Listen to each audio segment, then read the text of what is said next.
up, what up, what up, what up, what up, what up, what up? What's good, people? What is up? What is they went from the fourth level of hell and sent us down to the seventh level of hell. Why? Because then you got Kwanzaa pulling out her titties. The whore pulled out her titties. And these whore bags over here started feeling and fondling on her tits. Mike. I don't have it to do with you. Girl, you can go over there, rant and rave. Girl, you can shake all your rainbow bright hair all you want, dear one. I'm not doing this.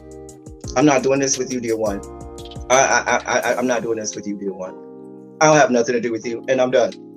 Baby, you can scream my name from the rooftops from now till Jesus come back. I'm done after this. Introduced to Tick's meat. Do you see what I see? Did y'all really hello, casting, wardrobe, y'all let him roll up out of wardrobe with these pants on, giving us all of this, thinking we were not going to see it? We have been waiting with bated breath and anticipating all season long for the slightest glimpse, and y'all just put it out there this episode in all of its magnificent glory. Listen, that young man said, baby, you ate on this first date, you giving up the cooch on the first date, okay? Well, you gonna run me my coins. Run me my cooch or run me my coins. Run me my cooch or run me my coins. Run me my cooch or run me my coins.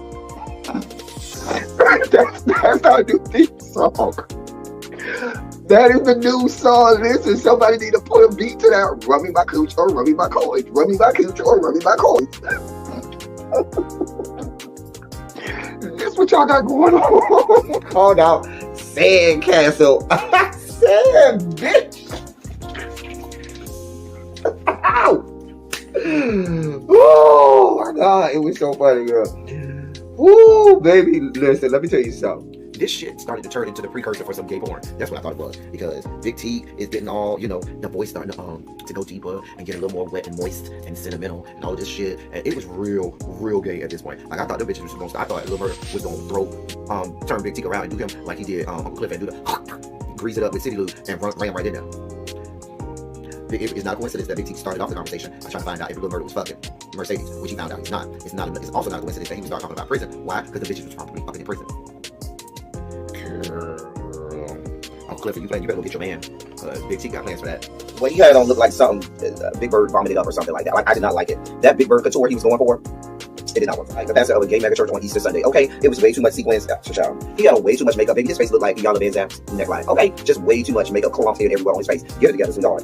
Like, you're a big girl, so that gives you a whole lot of canvas. So that was a whole lot of makeup, honey. Yeah. Rico looked like he was auditioning to be one of the three kings, or he was auditioning to be the main character on Jesus Christ Superstar. Girl, Wayne, did you have on a blue thong or a blue G-string or something? If you did, I want to see it. Hit me up in my DMs. I do want to see if you have a blue thong or a blue, jock strap or something like that. I'd love to see it too. Anyway, but I liked it with the turtleneck. Now, Troy.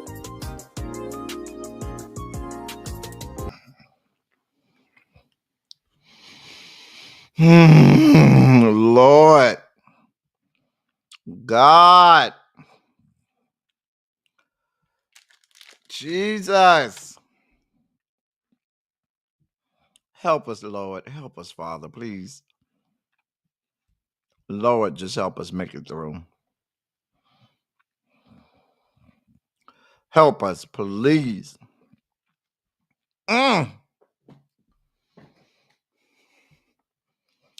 I don't know, y'all. I don't know if we're going to make it through. Every time I feel like I be like, oh, okay, we got,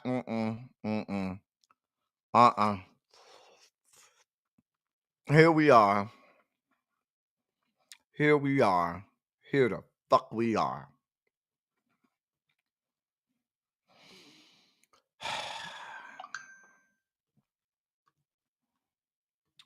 What's up, y'all? I'm here. I am here. I am here. Let me post on Bluesky, and then we'll be ready to get started.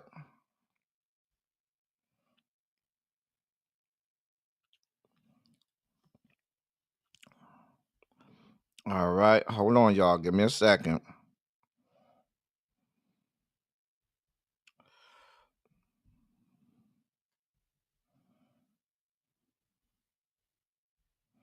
All right. There we go.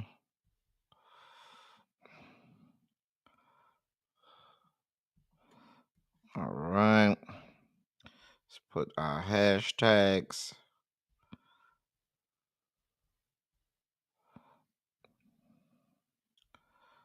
I gotta eat this popsicle, huh? I hope y'all are having a great Monday. I hope that y'all are having a great Monday. All right.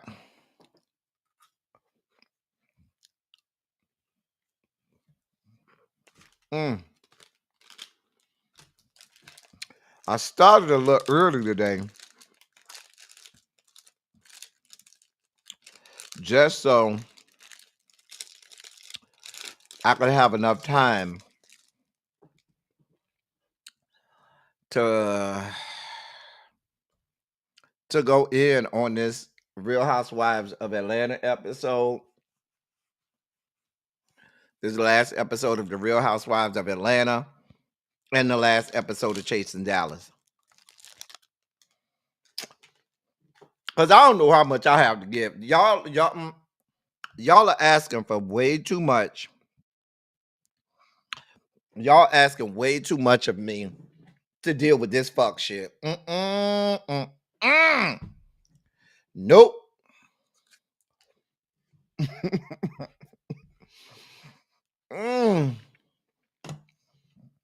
Child.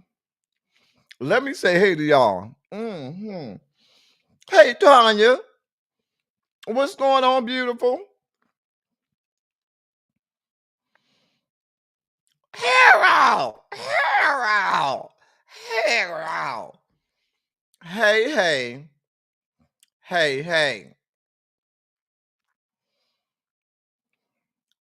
Child.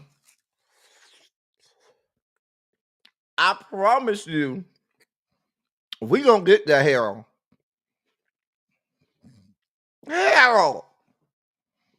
Because I swear, all y'all over here talk about bring back Kenya Moore, all y'all Team Twirl people, y'all bitches are MAGA.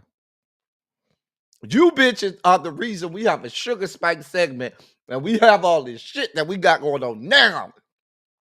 It's you people. Y'all are the same rat bastards that was Team Monique on Potomac. And now here we are. We'll get there. We sure gonna get there. And I'll drop the link. Will. I don't care.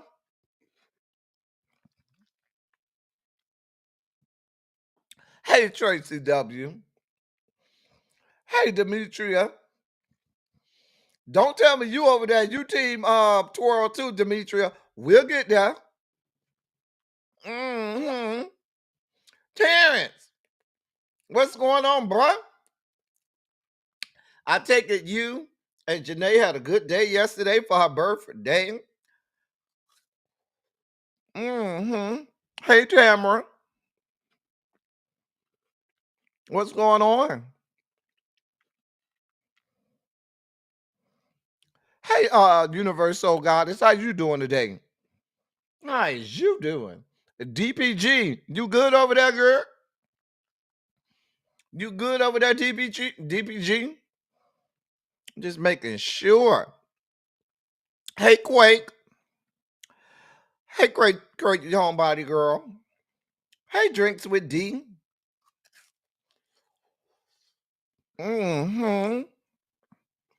Hey, China White. Hey, Janae. Janae had us drinking yesterday for her birthday. Hey, Catherine Powell. You say you called out your job, so it's a good Monday. I bet it is. Hey, Miss Kiki.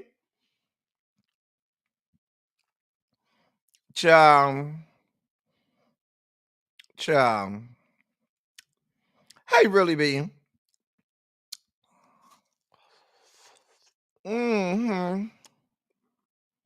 We gonna get there. We gonna get there. We are. Let me get through my sugar spike moments, and then we'll get there. Now I can agree with that too, Janae, but we'll get there.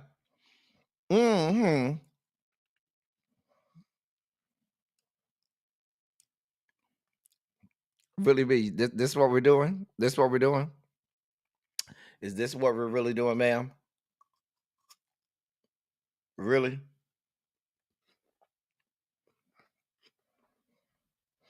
Hey, Paul.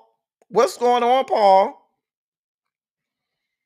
Nah, I'm with you when you write, Diamond Pearl Gem, DPG. I'm with you when you write.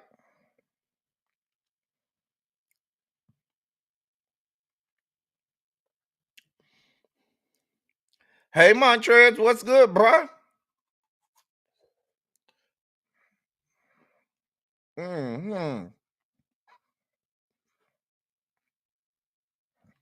You did. You did tell a lie. I'm not cold. Now I got my thermostat set on 78. And I got this good cover to wrap myself in if I need to. So I'm not cold. Not in my house. Mm-hmm. Hey, the Tea Lounge. So y'all, let's go ahead and get through these sugar spike moments. Because they look like y'all want to argue. Y'all want to argue. And I'm ready. I'm ready to argue. Okay? Hey, Mia MJ. Hey, Tawana Boo. How you doing?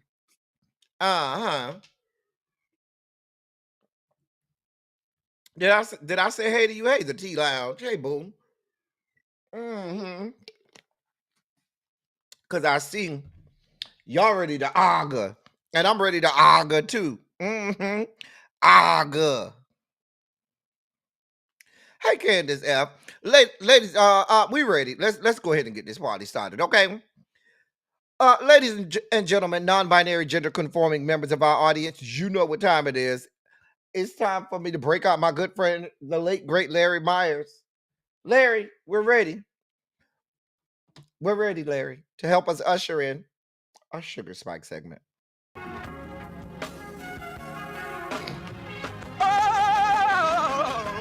Oh, God.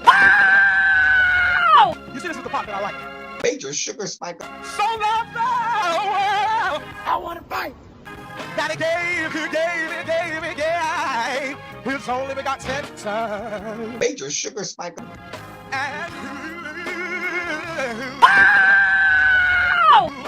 shall ever believe Major sugar spike. they shall not perish, but have everlasting life. Taste the biscuit.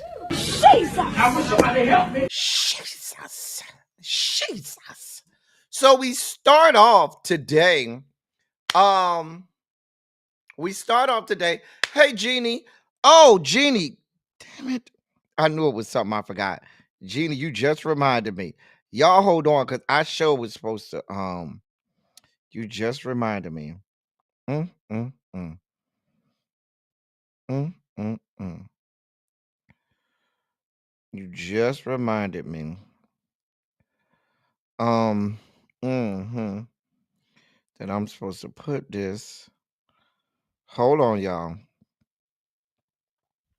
Hold on for one moment, y'all. Give me a moment. Give me a moment. I need one. Give me a couple moments and I can be ready for y'all. Give me just a moment, y'all. Give me. Oh. Mm.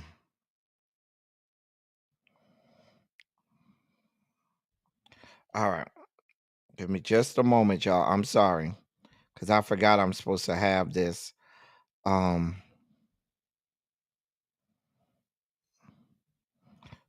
story for y'all.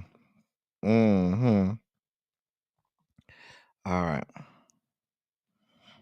All right.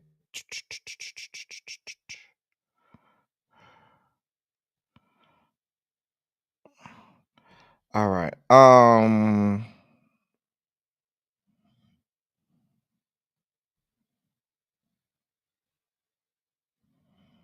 Yeah, I'm supposed to have this story for y'all. And I don't want to not have it. So give me just a moment.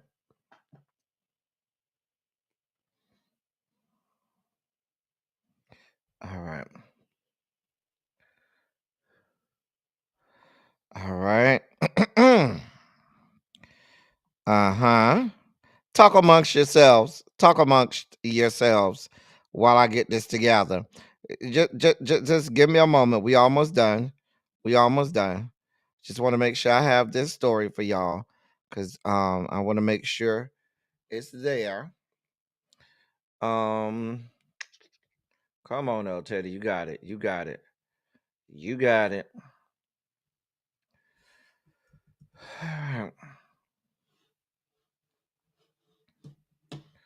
All right. Let's do that. Let's do that. Mm. Mm-mm. Oh, gotta do that. Forgot to do that. All right, let's do this. Bada bing, bada boom. And here we are. All right. Now we're ready. Now we're ready.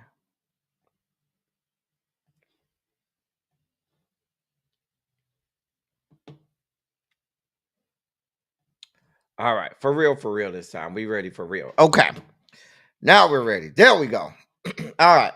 Sorry about that, y'all. I had to get this story in and wanted to make sure I got this story in because I want to not do it. Wait a minute. I just came in here to raise hell. I'm definitely Team Twirl and not a macabone in my body.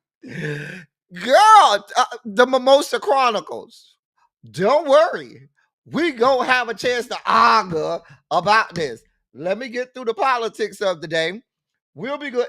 I'll say about 5:45, sometime between 5:45 and 6-ish, we'll be ready. Because I'm here for all of the smoke. All of it. All of it. So go call your people, go call your friends, go call all the people. Because we gonna have it out. I had to have it out with you people when we had Candace versus Monique Samuels. And you Monique Samuels at that time, y'all was MAGA. So we'll be here. That was really B too. I remember when really B was over here, Team Monique. So don't worry. I'm just saying. Anyway, we'll get there. So we start off today talking about, but we're gonna get through our business, the business of the day, and then we'll get to the fuck shit afterwards. We gotta do business first. We gotta handle our business first. Class, we have to handle business first. Mm. Hmm. So we start off today because I know many of you all may be in states and different areas that have been ravaged by the deluge of rain that has gone on, and so we have flooding going on in many states and many areas. Several states across the country are experiencing very bad, real bad flooding. Matter of fact, there's been deaths already with regard to that. So I got this information from the AP. It says days of unrelenting downpours swelled rivers to near record levels across Kentucky on Monday, submerging neighborhoods and threatening a famed bourbon distillery in the state capital. Inundated rivers pose the latest threat from persistent storms that have killed at least 23 people, 10 in Tennessee since last week as they doused the region with heavy rain and spawned destructive tornadoes. Though the storms have finally moved on, the flood danger likewise remains high in several other states, including parts of Tennessee, Arkansas, and Indiana. Cities ordered evacuations and crews rescue crews in inflatable boats checked on residents in Kentucky and Tennessee, while utilities shut off power and gas in a region stretching from Texas all the way up north to Ohio. Flood waters forced the closure of the historic Buffalo Trace Distillery close to the banks of the swollen Kentucky River near downtown Frankfort, Kentucky. Listen, between Kentucky and Tennessee, they have been ravaged by these flood waters. Memphis is underwater. Memphis is underwater. I talked to several people who I know that live in the Memphis area, and neighborhoods and are underwater. Uh-huh. Down to the Memphis. Yep. Is anybody here in our chat that is in that area? Anybody here? Hey, Uncle Jay. In those areas.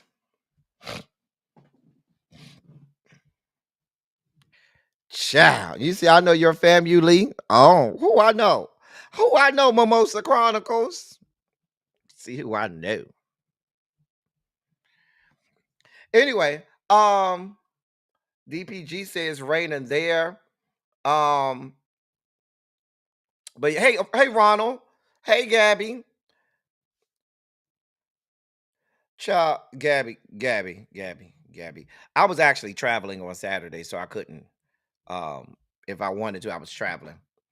No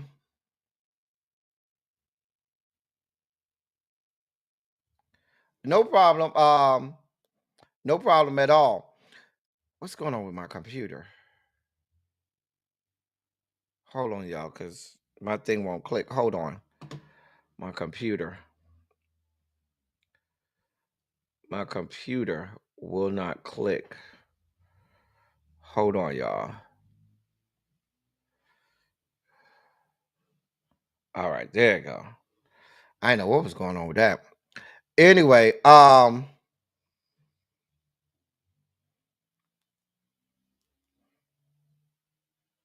yeah, it's we're definitely praying for. I lost train of thought. I'm sorry, y'all. But we're definitely praying for anybody in the path of the flood waters. There was a 9-year-old child that died.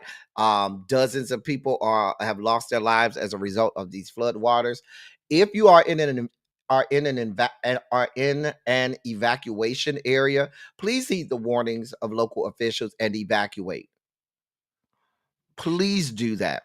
Now, all of this comes on the heels of, I told you, your current administration wants to get rid of agencies like FEMA. I told y'all we would have tornadoes and floods and hurricanes, yet your federal government says they have nothing for you. You got, hey, Miss Cookie Ray, what's going on? You got bastards like Governor Quasimodo, Sarah Huckabee Sanders down there in Arkansas talking about people should pull themselves up by the bootstraps and do for themselves and not depend on the federal government for money. And then tornadoes ravage Arkansas, and she's the first one with her hand out trying to get money for her state from the federal government. I'm just trying to figure out which way which way you want it, Governor Quasimodo. Hey, it's always sunny. But yes, if you are in the path of these of this weather, these and these floods, these tornadoes as well, please heed evacuation warnings. Please watch your local news and weather and make sure that you're not in an evacuation area, because we don't need any more loss of life. We've had 24 people already lose their lives, and we don't need anyone else losing their lives. If you know people who live in those states and those areas, please reach out to them and check on them and their well-being. If you are someone in those areas, please keep us posted and up to date on how you and your loved ones are as well. Hey, Symmetry, how you doing? Hey, Janae, how you doing?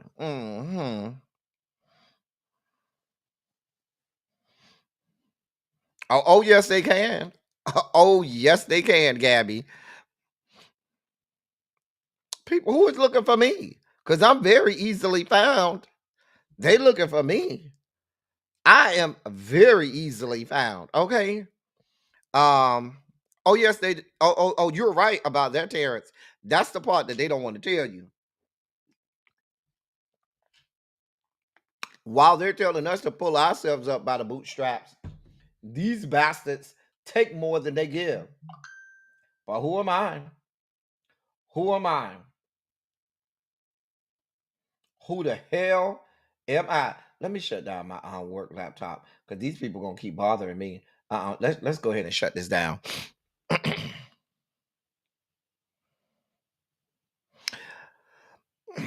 Let me talk about this. I'm gonna talk about this briefly. See, and then we talked about it yesterday on Silly Saturday, but I do want to mention this briefly, and I'm gonna just be real brief about it, and I'm gonna go on. I don't want. I know. I listen. I'm about to get. I got that update too, Simera. We'll get there. Hey, Simera, I got that update too. We'll get to Justice Roberts in a second. But please do not make people feel bad if they want to go out and protest. Please don't. Here's one of my reasons why I'm so anti telling people to sit down. Hey, black people, come here, black people. I ain't even talking to people of other cultures and descent. Come here, black people. Let me help you understand something. Come to the whiteboard. All my people, the black delegation. Let me help you understand something.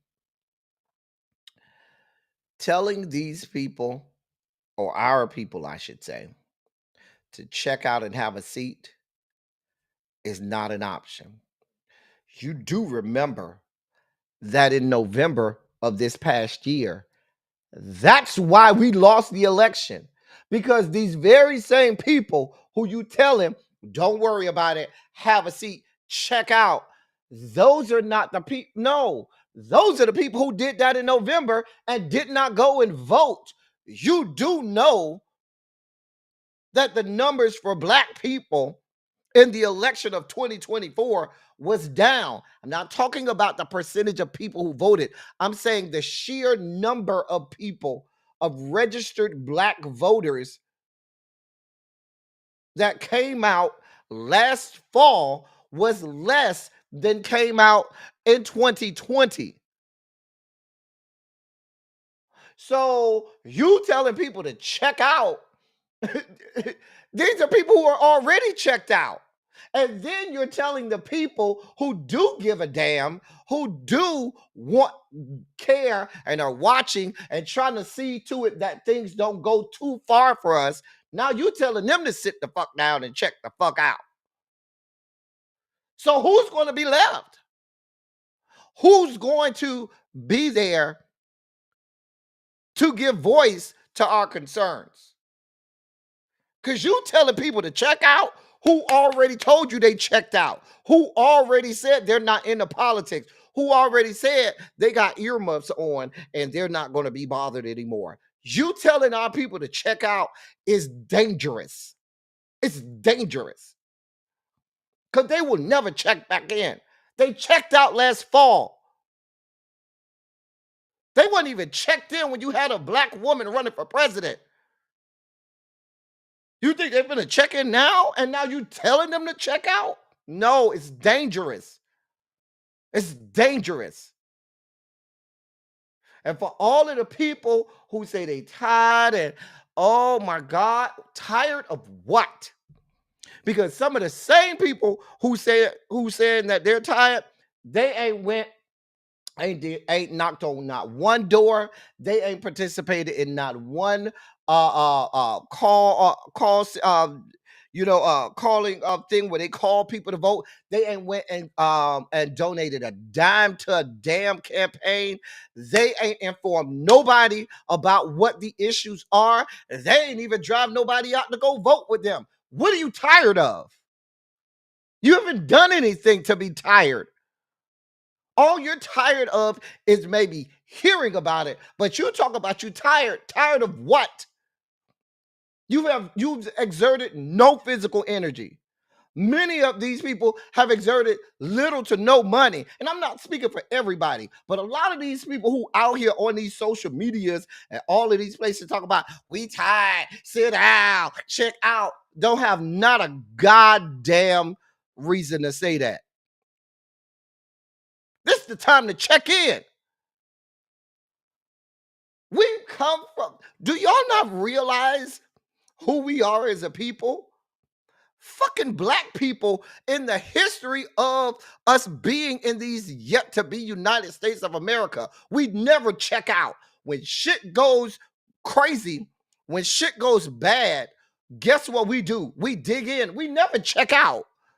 If our ancestors and forefathers checked out because an election didn't go the way they wanted it to, or they felt like the country was disenfranchising them, we would have nothing. Where the fuck is this checking out coming from? And I'm sorry that I may be having a whole ass spike out about this, but it just angers me that our very own people are willfully telling people to check out of this moment. It's fucking dangerous. And what's going to happen is we're going to be way too beyond the pale to even try and bring it back in. Let me calm down and not spike out. Let me read these comments. I'm sorry, y'all. I had a slight spike just then.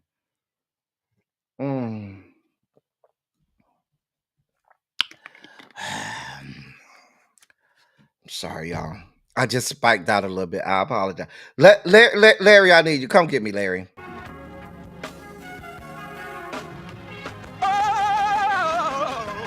Oh, God. You see, this is the part that I like. Major sugar spike. So loved the world, I want to fight. Daddy gave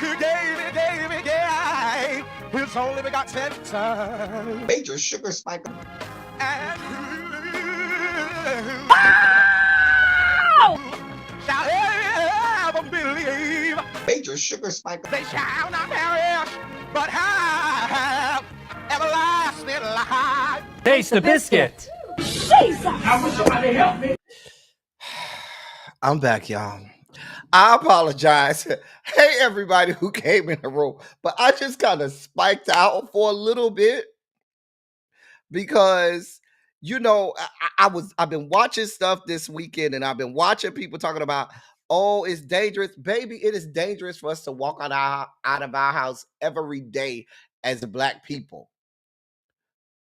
How many stories have I done on this channel of Black people just going about their everyday lives and having their lives lost?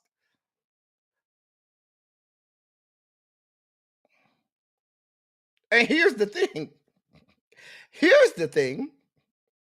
If there were going to be any protest that was going to be a little more safe for us, it would have been this past weekend. You want to know why? Because that was the collective of people, white, black, blue, and purple. So you're less apt to have police out there trying to kill us if it's the collective as opposed to just us.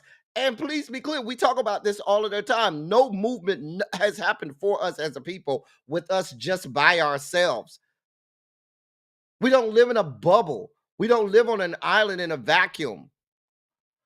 I'm sorry, y'all. I done got back to spot. Let me move on. Thank you, Demetria, for your super chat. Stokely Carmichael and John Lewis would never say that. They wouldn't. They wouldn't. They would not. But let's be clear. What this people who tell me that they are afraid because to go out and protest, this was probably the best opportunity to go out and protest. But at the moment that we as a people start to be fearful because we know that there are repercussions of what the people of protesting and what could happen, when the fear is of the repercussions of what could happen, you have lost. And we have lost, and we have acquiesced to the demands of these peoples. We have bent the knee to the racism, bigotry, and discrimination. There's always had to have been sacrifice. There's always had to have been people that were out there risking life, limb, and freedom for others' freedom. I'm not saying that's for everybody, and I'm not trying to browbeat y'all. Please understand that. But what I am saying is, I think people with platforms and people with mechanisms to reach large amounts of people, I think it's very dangerous when you tell our people, yeah, just check out of this one, because they won't check back in. They will not check back in. And if we are not at the table, if we're not on the front lines, they're not going to service our needs. Our needs are not going to be met checking out, having a seat. Our needs are never going to be met. They want us to be intimidated. We fall into their traps. What they want is they want us to be intimidated and feel like I can't go out there because something might happen to us. And now we're not out there. Our voices are not heard. None of our people are there. And then we get skipped over again. Then everybody else's concerns are addressed and not ours. And then we're back to square one saying, oh, they don't give a damn about us. We can't have it both ways. It just doesn't work that way.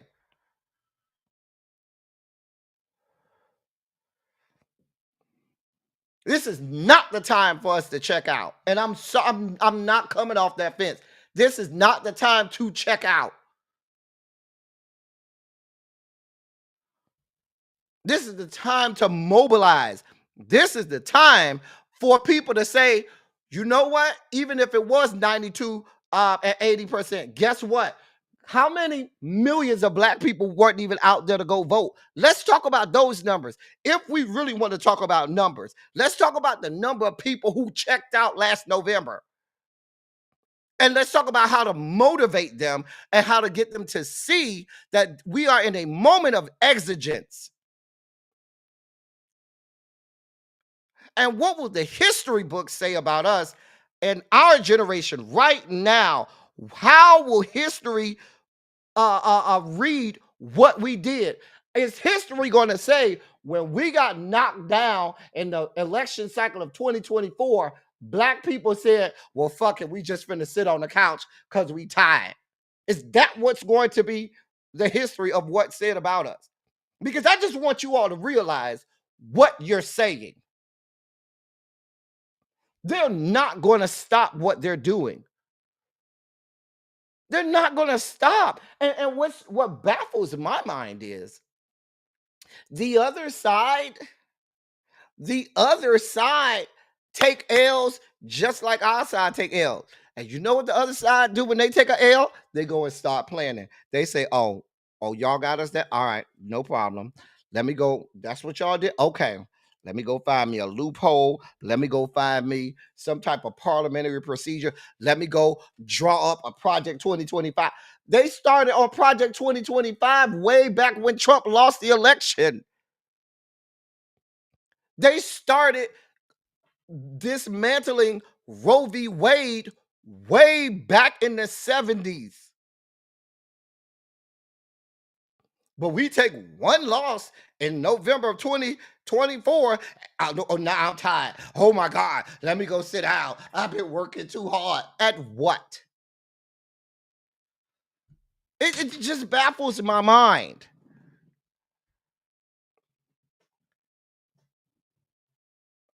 It just baffles my mind. I mean, you got black people by the thousands losing their jobs.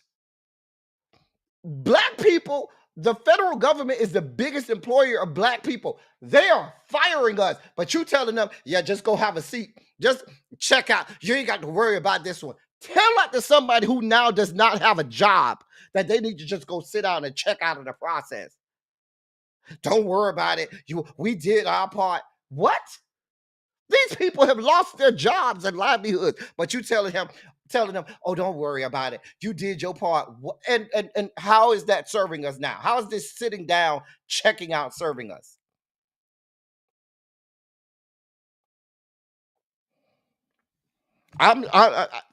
Maybe it's just me, but I come from a stock of people that if I'm going down, I'm going down swinging. I'm not going down checked out. I'm not going down allowing you to just be no. Even if I gotta go down, the fight will be had. I'm just saying. I'm just saying.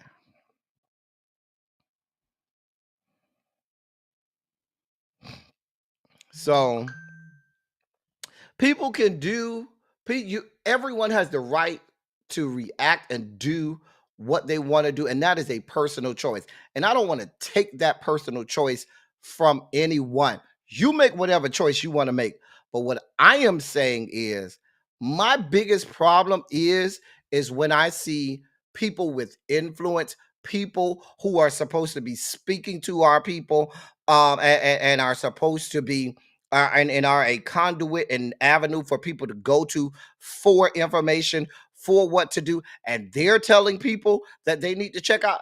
That is dangerous. If you everybody's not going to be involved in every movement, everybody's not going to be involved in every protest or anything like that. I get that and I understand that. But those that do have a voice and a platform, and those are that are in positions to inform, to edify, to educate, those cannot be the people telling us that now is the time to sit the fuck down and just, oh, we tired, we checked out. We don't get the right to be tired and checked out. Because like I said, there are people right now losing their jobs. You know how many people have over the last couple days, we'll get to this in a second, have lost their whole 401ks. And no, you're gonna tell them people, don't worry about it. You done did enough. Just sit down. That's what you tell them to do.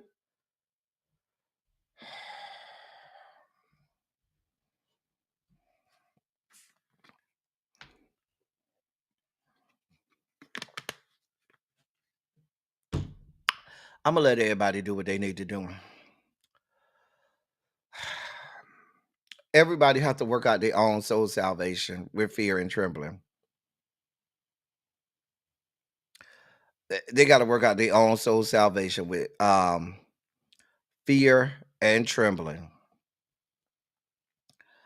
So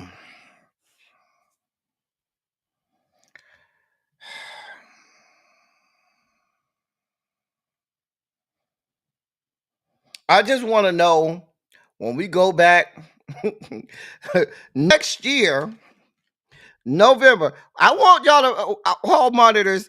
I want y'all to put a bookmark. One of my hall monitors bookmark today's live. Run your mouth on April 7th, 2025.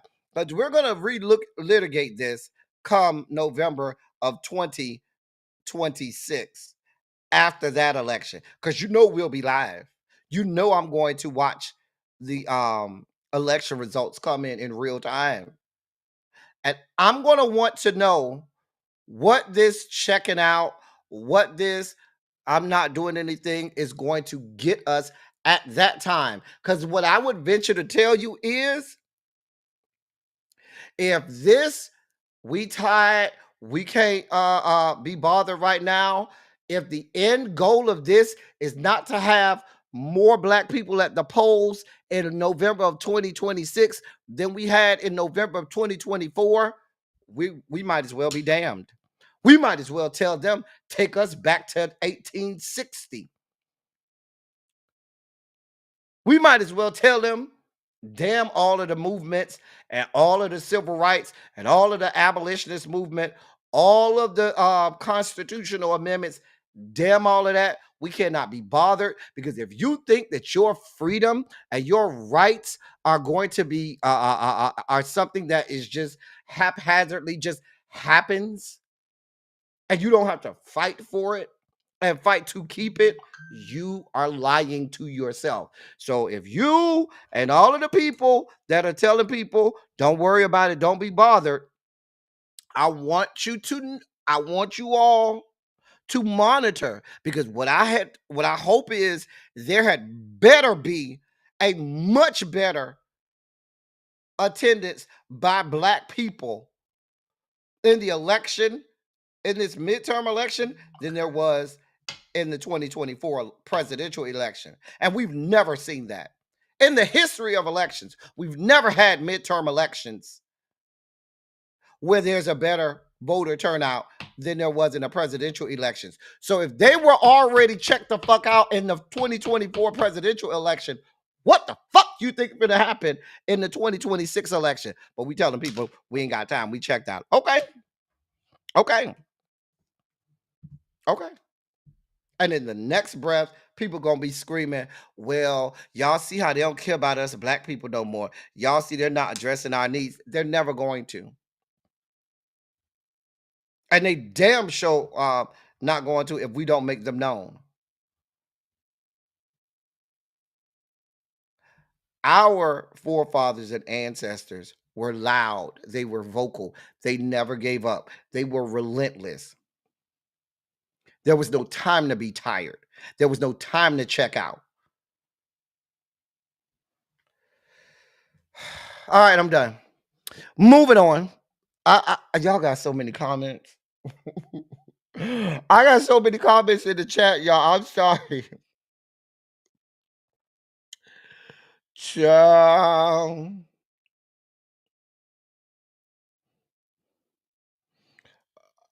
Ciao.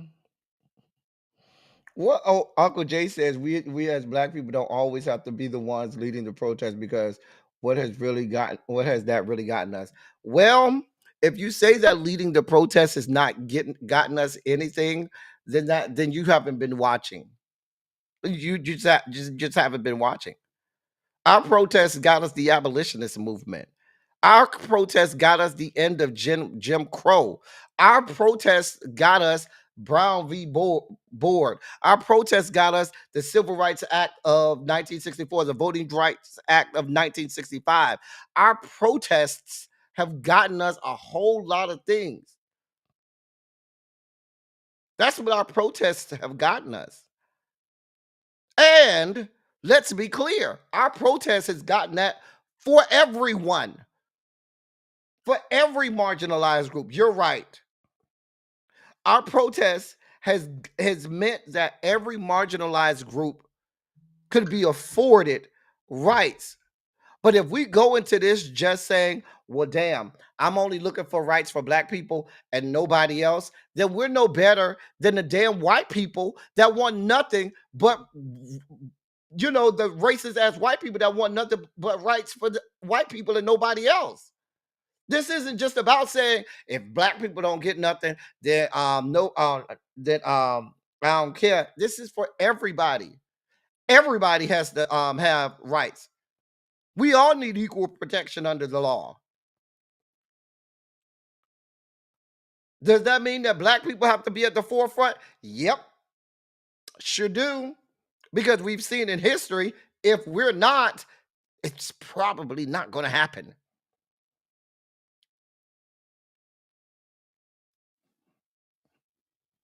I know that doesn't sound fair. Life isn't always fair. And then you die. I don't even know how we got down this rabbit hole, y'all. I don't know. I don't know how we got down this rabbit hole. Hey, Tarshell. Girl, hey, Antonia. I'm just over here. Oh my God. I'm just over here ranting and raving and spiking out. Hey, Miss Bay thing.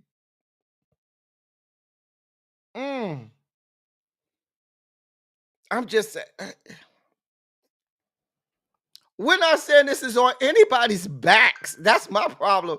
Mel Lee, what I'm saying is this ain't no, this is not on any one group of individuals' backs, but it is on all of our backs collectively as a American citizenship to make it right. Yeah, people voted the wrong way. And let's be clear. Here's my thing. The same vitriol that we have for the people who voted for Donald John is the same venom and vitriol that we have to have for the people who sat their ass on the couch and didn't vote too. They didn't help. Because they didn't give a damn either. So let's be clear. This is on everybody's backs. Black people cannot say this one ain't on us. It's on all of us. Everybody's going to have to take a part in this. Nobody can take a day off. And what is it saying? That we're at a moment where all, because think about it. If when we were in slavery, if other races would have said, this ain't on us, we already got our freedom, I can't be bothered with them, this ain't on us, whatever, where will we be? We're not on the vacuum, we're not on an island. We have to have shared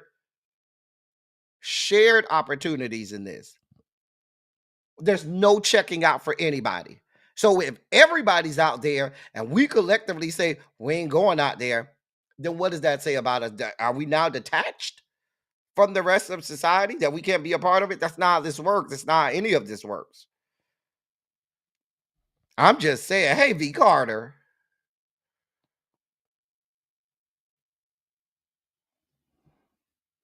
I'm just saying.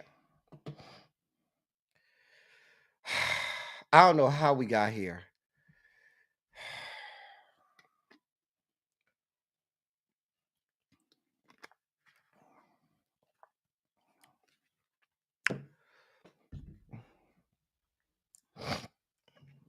That's what I'm saying, Mimosa Chronicle. What are we planning? Because like I told you, the other side, when they got their asses handed to them in 2020, what did they do? They said, oh, we lost. Even if you think about racist ass white people, when Obama won the presidency, what did they do? Because they felt like they lost. Oh, no, the fuck, y'all don't have no black man in the White House. What did they do? They started planning. And no, they might not have gotten the White House that very next election cycle in 2012, but guess what they did? They changed Congress. They said, yeah, let's start this movement. They came up with a plan. Because what they said was, oh, y'all think y'all got a popular president and he gonna go over there and do whatever he want?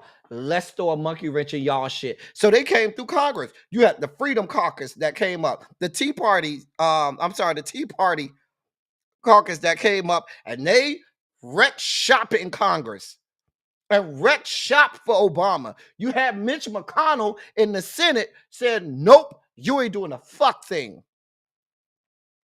So we have to plan. And what we have to do is say, if those people in Congress are not up for the job of getting this shit done, fuck them hoes. Them hoes are getting out. They got to go. They got to go because they're not serving us any purpose. We have to plan. We have to strategize. And we have to say, enough is enough. We are tired. And when we say we're tired, what we mean is we're tired of dealing with you bitches. And we finna vote you hoes out because it's a fight going on, and we tired of looking at you bitches around here not up for the fight. The people who we need to check out is checking out these feckless, weak-ass members of Congress that don't want to fight.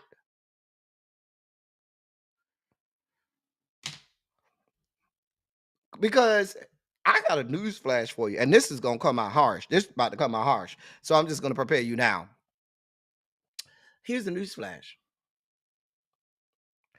I truly believe that even if by some chance the Democrats had won the House and the Senate, what we've learned is they still will bend the knee and acquiesce to the demands of Donald John Trump. We saw the shit in the fucking Senate where you got bastards around here voting to confirm his cabinet who's not qualified. Like, what do we have going on? Let me move on. The stock market is crashing. Child, the stock market is crashing. Mel Lee, if we let the other people lead the charge, then what happens is all of their needs get addressed and none of ours do. So if that's the way you want it to happen, they already don't want to address black people issues. The only reason they're forced to is because we're loud, we're vocal, we are in their face, and we don't allow them not to address our issues. But let's be clear. If we say, yeah, let them go ahead and do it, they will. And they'll address all of their issues because they want us to be quiet. They want us to to become apathetic. They want apathy to sit in, and they want us to be so apathetic about the process that we take our toys and we go home. And guess what we've done? We've done the work for them now. Now they don't even have to address us. Now they don't even have to be bothered with oh, they ain't show up. Great. We ain't even got to be bothered with them black people because they too loud. They got too much going on, and we ain't want to deal with their issues anyway. So now that they ain't here, let's address Latinos. Y'all got some issues because we could. Y'all are larger minorities than black people anyway, so we could address your issues. Oh, Asian community, y'all got issues. Let's address that. Oh, anybody else? No other groups here. The blacks didn't come. All right, well, they'll stay home. That's what's going to happen, and then we'll be on the couches complaining. Anyway,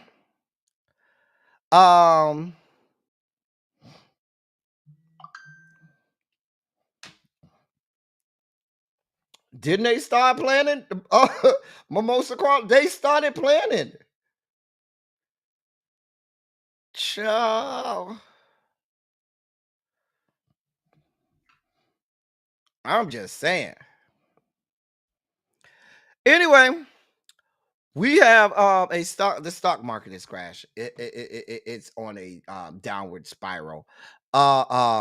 Even the most conservative and all of the Trump supporting economists are now on board with what they believe is going to be a recession coming on.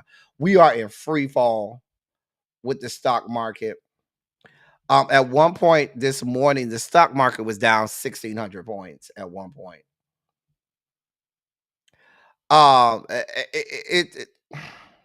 The man put tariffs on the world and thought that it was going to go well.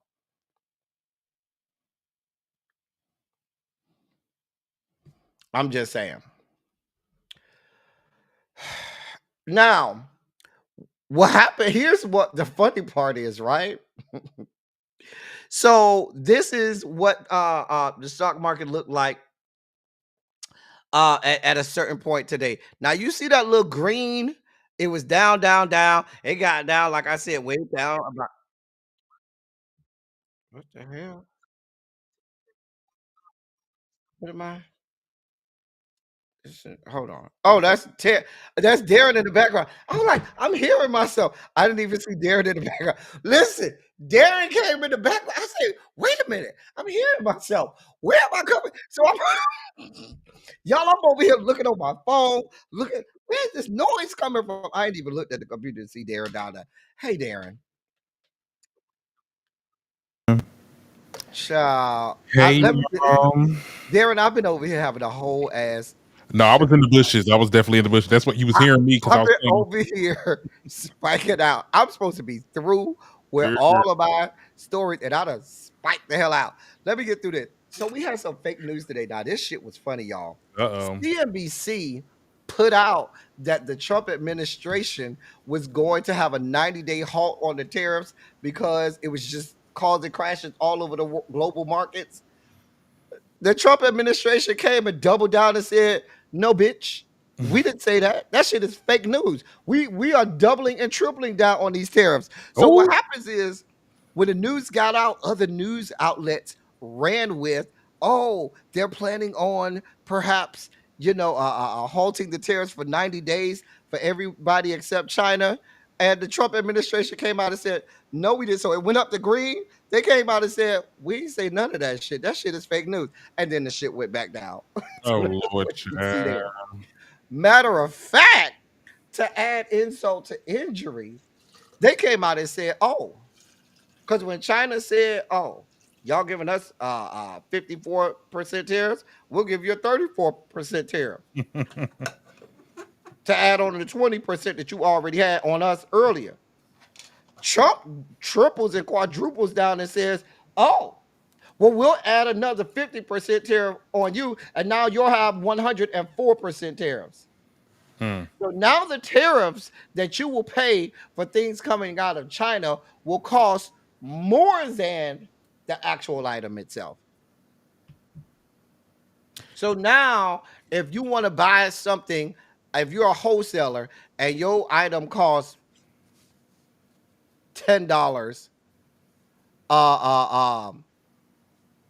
to buy each unit. Now, what was costing you $10 cost you $20.40. Mm.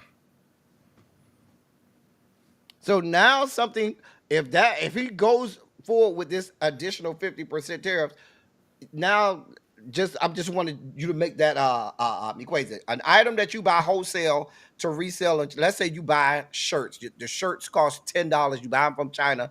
You buy 100 of them bad boys wholesale. They $10 a piece. Beautiful, right? You sell them. You take that $10 and you sell them for $25 or $30. You know, you make you a good little profit. Let's say you sell them for $25. You make $15 on each shirt. You pay $10 for. Good little profit. Now the same shirts have gone from being $10 to $20.40. So now your $15 profit has now gone down to $4.60. What do you think the company's gonna do with that? Okay.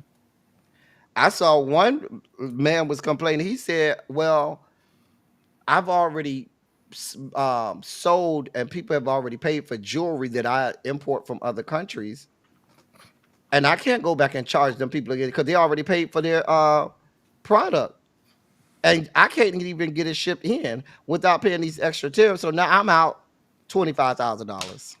Girl, and I just bought something from Shein too, child. It's about to be a mess out here. It's about to be a mess out here. Girl. A whole mess. And it's only gonna mess with us. Because everything gonna be fucking expensive. Mm-hmm.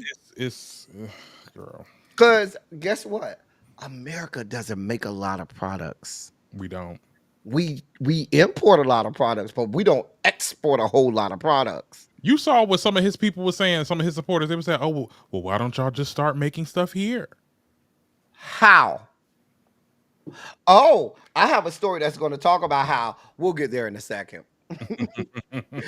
So the GOP senators are finally waking up from their drunken stupor, right? So now I don't believe any of this is going to happen, though. That's old ass Senator Chuck Grassley. I think he's like 92 or 93 years old. Like he's older than God and still a member of Congress, right?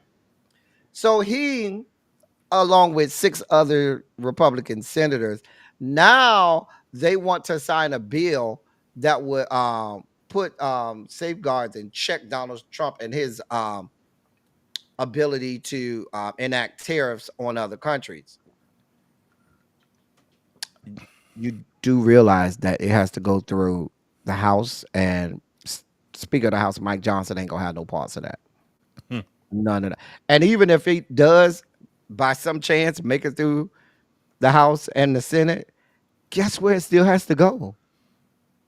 To the desk of Donald Trump,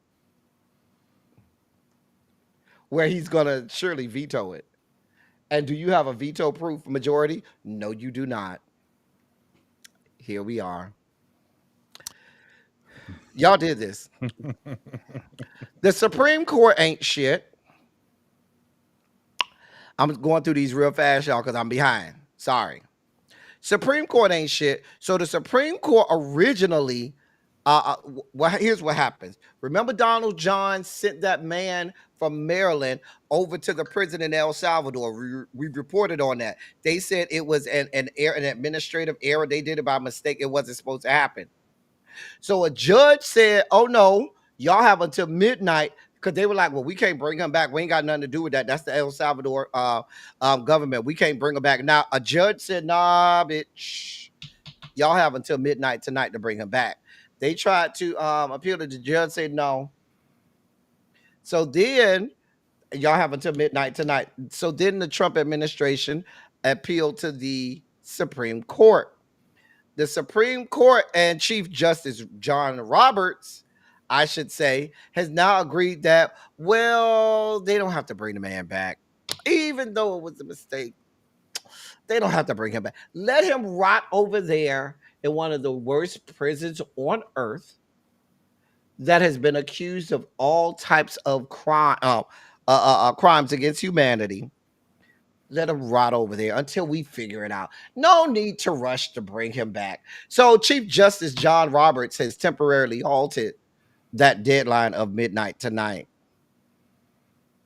He says he put out an order not to address the underlying merit. The order that he put out does not address the underlying merits, and is not necessarily an indication of how the court will rule. But he just said, no need to worry about bringing him back that fast.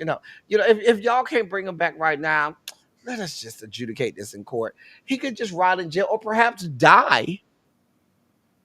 Because you forgot that he left El Salvador because he was afraid of gang violence and being killed in gang violence. There was already a court order saying he's not allowed to be deported back to El Salvador, which is what you people did.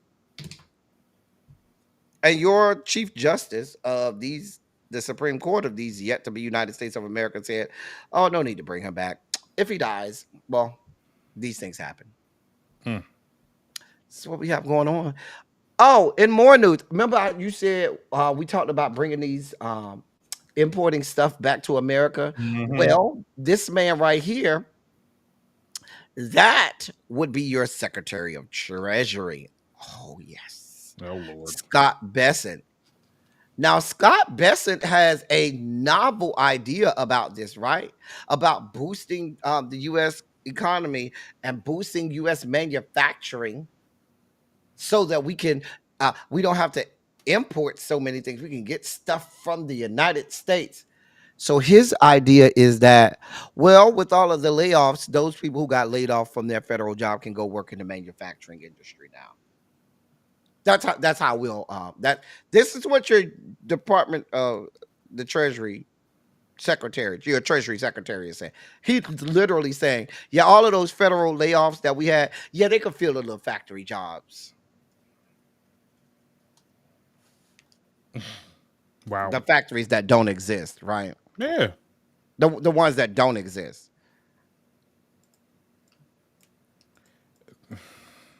These are the people who y'all have in positions of power.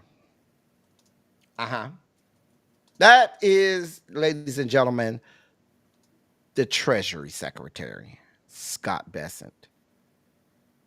I mean, how was he gonna bring it back? I mean,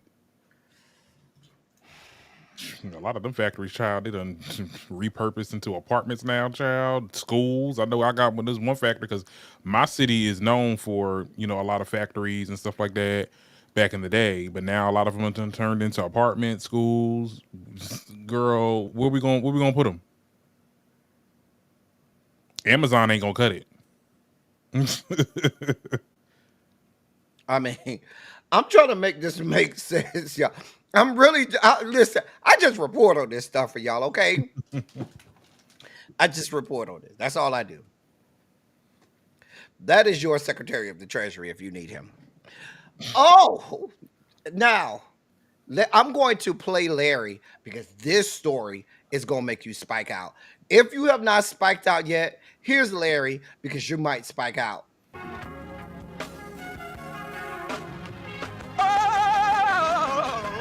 Oh, God. You see, this is the part that I like. Major sugar spike. So loved the world, I want to fight. That he gave his only begotten son. Major sugar spike. And shall ever believe. Major sugar spike. They shall not perish, but have everlasting life. Taste the biscuit. I wish somebody help me. I hope y'all use that moment to go get you something to regulate your sugar levels, because if you didn't spike out by now, well, then there's this. The Trump administration is planning a June 14th military parade through the streets of Washington, D.C. to mark the president's 79th birthday. Oh, it's in June, isn't it? Now, instead of having the 250th anniversary of this country on July 4th, they're going to be having a military parade. I'm sorry, that'd be next year, the 250th anniversary of the military. But instead of celebrating the 250th anniversary of the Army, they're going to be celebrating the president's 79th birthday because Mm. that's more important. And so you will have the entirety of the U.S. Armed Forces parading down Pennsylvania Boulevard. I'm sure he'll do like his hero and idol, Woodrow Wilson, and may have the KKK parading down Pennsylvania Boulevard in the same manner that President Woodrow Wilson did. Because now, when your God King turns 79, you have to celebrate the 79th birthday of your God King by having military parades. Darren, now you haven't been alive as long as I have, right? But Mm. have you ever seen a military parade to celebrate any president's birthday? No. I've been alive a little bit longer and I've never seen it as well. Can anybody in the chat tell me if they have seen any active president have a military parade to celebrate their birthday? N- Because maybe it happened and I just don't remember. Right. And I got a question. So you're saying that the day that was originally for the celebrating Army's the army, 20, the Army's 250th, they're saying no, yeah. this will be in commemoration of the president's 79th birthday. And I find it so funny that every time, because it is in June, and I found it very interesting that it's in June too. Well, I mean, it's his birthday, but like people want to sit there and say, "Well, wait, they need to get rid of pride and start, celebrating these veterans." And I'm just like, he's literally Oh, taking they're your already getting rid of pride. All sponsors, all pride yeah, events all over the country, sponsors have said, yeah, we don't want no parts of that. the sponsors have pulled out, and I just that's really terrible. So you don't think there's going to be a pride this year? There will be prides, but what I'm saying is there won't be corporate sponsorships Okay. or anything like that, which helps offset prices for venues and events and things like that. You can some cities may not allow for pride parades or different areas to be blocked off and things for pride and things like that. Mm. Oh, you said it happened back in February? Okay. The baby, I'm just informing y'all of what's going on. I just have to, inform y'all of what is happening here because I just don't know. That is crazy. Mm. So anybody going to the parade? Crazy homebody girl, you over there in the DC area, you going to the parade in June to celebrate the 79th birthday of your president? Girl, this some Star Wars shit. Y'all are. The Galactic Y'all got Empire. a lot going on. Oh no, Harriet, what's going on? Well, I really hate when I have to be right about things, but I've been right about things. So the National Park Service removed Harriet Tubman's photo and quote from its and her quote from its Underground Railroad webpage, marking the latest example of the federal government quietly revising public-facing information under President Donald Trump's anti-DEI mandate. Previously, the webpage prominently featured Harriet Tubman, arguably the most well-known figure associated with the Underground Railroad, alongside her famous quote, I was the conductor of the Underground Railroad for 8 years, and I can say what most conductors can't say. I never ran my train off the tracks, and I never lost a passenger. End of quote.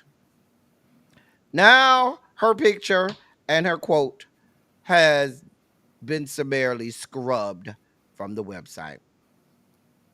Isn't he trying to also do something with that museum that's in DC too? We'll get there in a second. Mm-hmm. In its place, the collage of U.S. Postal Service Underground Railroad commemorative stamps featuring abolitionists with words like black-white cooperation have been replaced. This is happening. In more news, well, boy, that's George M. Johnson, our boy. who wrote All Boys Aren't Blue. I've read the book. Great book. Well, it reportedly tops the American Library Association's list of books that have been banned or challenged in the year of 2024. Mm-hmm. For the kids' libraries or just libraries in general? All libraries. See, and that's my problem, because it's one thing with the kids, fine, whatever, but it's when they're trying to get it scrubbed from all libraries. Oh, it's already been happening. Already. And then and you think that they'll ever go to the point where it's like, okay, well, you can't sell this in like bookstores and stuff like that, or they can't do that? There was a time when I would say no, that would never happen, but now I don't know. Nothing's off the table now. I literally don't know. There ain't much. I don't know anything anymore. In more news, now you spoke about the Museum of African American History. Well, we talked late last week about the director of the museum, Kevin Young. I am stepping down from his role. Well, your president has appointed Vice President J.D. Vance on the Board of Regents for the Smithsonian, making him ex officio on the board for the National African American History Museum. And they are trying to do away with a lot of things. Reportedly, they want to eliminate the whole bottom floor. Now, that's what's being reported. That they want to not, if you've never been there, the bottom floor of this museum is all about slavery. Mm-hmm. Well, it takes you through the middle passage and it takes you all the way back. You can see archival things. If you've never been there, the very bottom floor is all about slavery. And yeah. Mm-hmm. Now, put a 27 in the chat if you were here on my live last week when I said they're coming after the African American History Museum. Please put a 27 in the chat if you were here last week when I literally said on this platform they're going to get rid of the African American History Museum, because I remember saying it. Mm-hmm. Mm-hmm.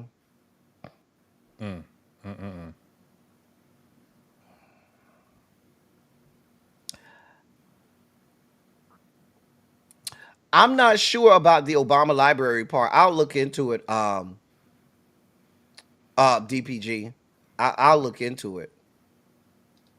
But we talked about that over here. We said that was going to happen. I just want y'all to be informed. We'll keep you informed on it.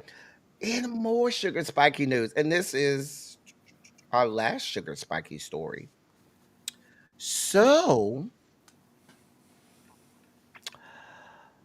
the latest U.S. travel advisories issued by the U.S. State Department has raised serious concerns about what the future of tourism in several key destinations will look like, particularly in the Caribbean and in Latin America, with travel warnings now in place for countries like Haiti, Venezuela, and Colombia.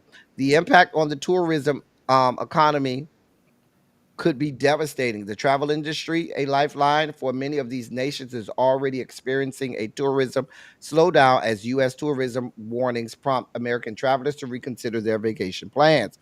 Countries such as Federation States of Micronesia, North Micronesia, Afghanistan, Andorra, Djibouti, Equatorial Guinea, Brunei, Mongolia, New Zealand, Samoa, Cyprus, Norway, Portugal, UAE, Trinidad and Tobago, South Sudan, Turks and Caicos Islands, Iran, Israel, the West Bank and Gaza, Kenya, Niger, Pakistan, Rwanda, Singapore, Syria, Timor-Leste, Turkmenistan, Yemen, French Guinea, the Bahamas, Burundi, Chad, Chile, El Salvador, Georgia, Republic of Congo have all found their way on a list of travel advisories for U.S. citizens saying, at various levels. There are various levels of travel warnings or travel advisories. For example, we are slated to go on the cruise next February to Bahamas, and Bahamas, as you can see, is on that list. Bahamas has been placed on level 2, which means exercise increased caution due to risk to a rise in violent crime. Just want to let y'all know if you're traveling. I mean, what is the warning? It's not telling. I mean, it's not telling people not to go. It's just It's just warning you from going that you may have issues when you go there. oh, But I notice how they don't talk about the violent crimes that we have happening in this country, because every country on earth should have a travel advisory on the United States of America. Moving on. Here we are. Here we are. Here the fuck we are. Yep. So it was as expected. Let me say this. Miss Cohen and her people, where they messed up is both of them should have been gone. I said this. Both of them should have been gone. But let's be clear.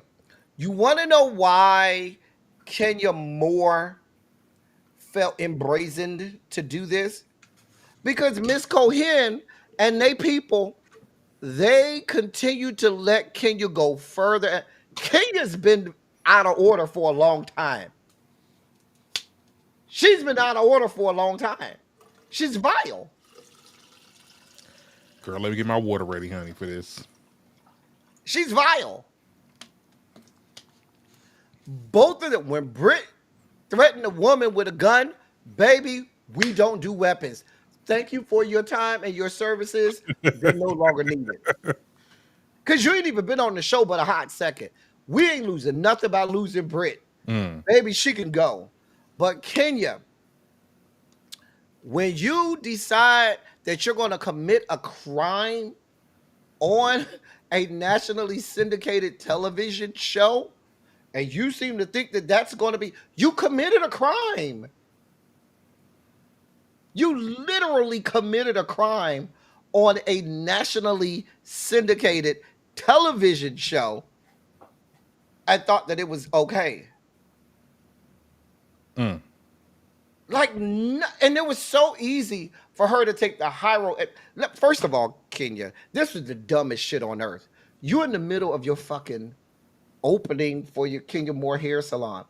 You just an episode or two ago was complaining to, I believe, Kelly or whoever she was sitting down with, talking about you done spent your daughter's whole college fund on this shop. So why the fuck are you talking about this bitch?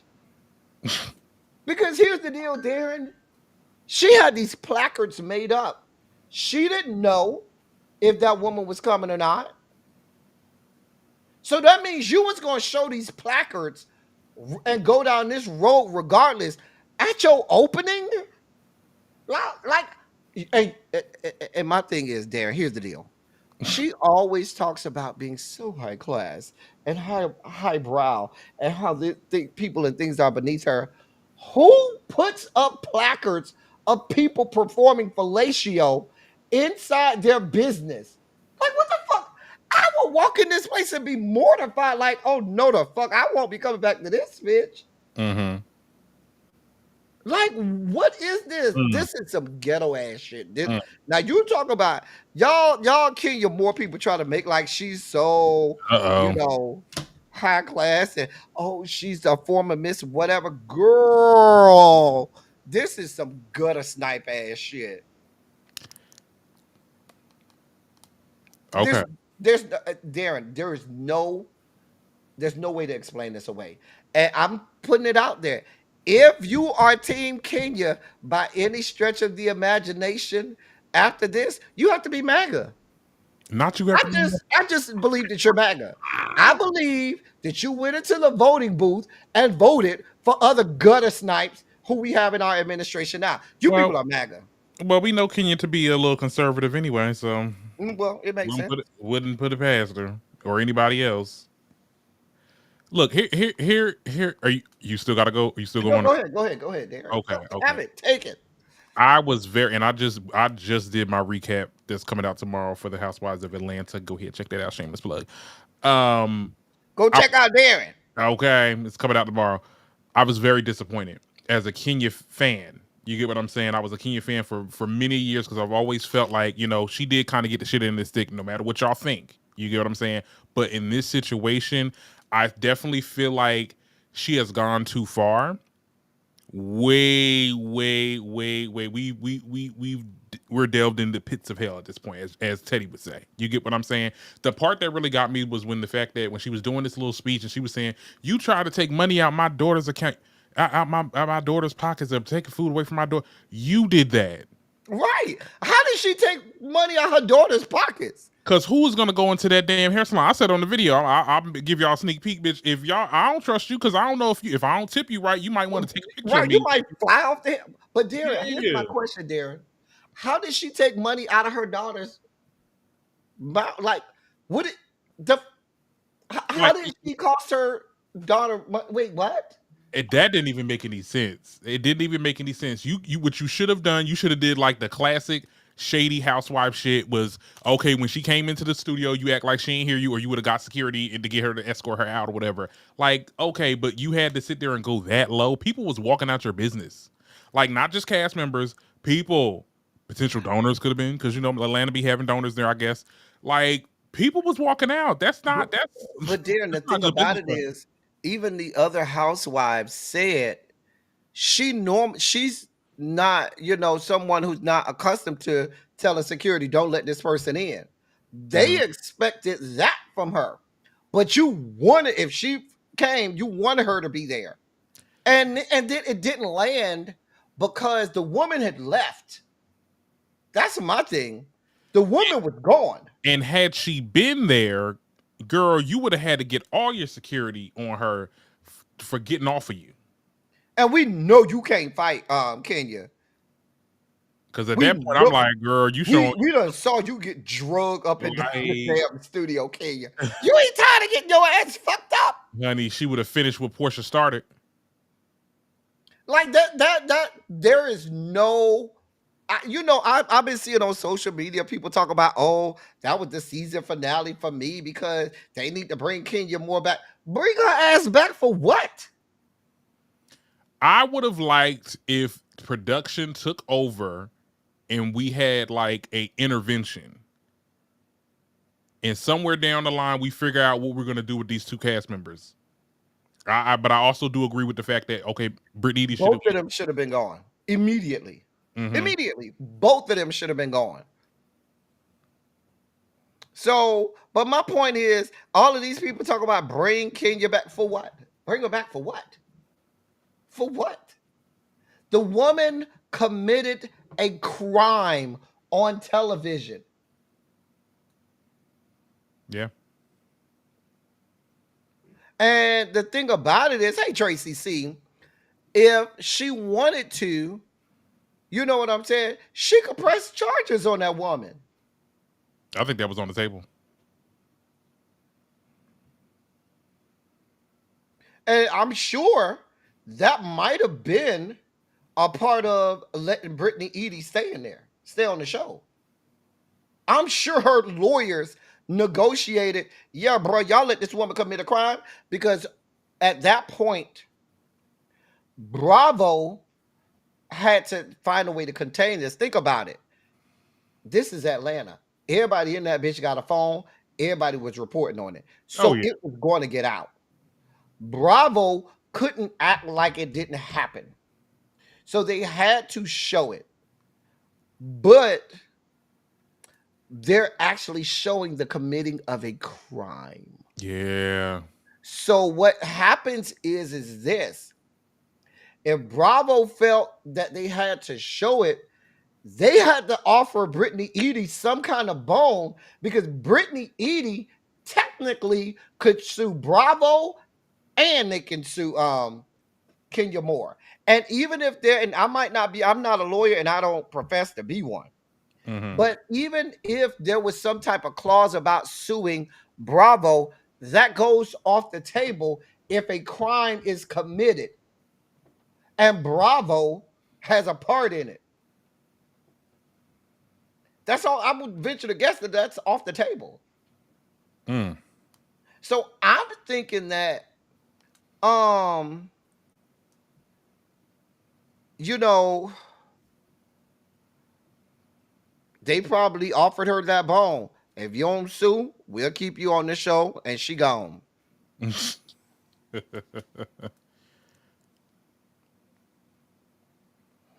So now Tracy says that Kenya Moore has talked about her gun and showed it. All right. Now, people did bring that up. That was when she was in her house. It was an isolated situation. She basically said, "You know, I got a Glock just in case somebody might want to try something crazy, this, that, and the third." We never got into an argument where Kenya brought up, "I got a gun." So I think it's kind of different because if we get into an argument on the show and you telling me you got pistols and stuff like that, I'm thinking you got it on you and you about to do it. You about to do something.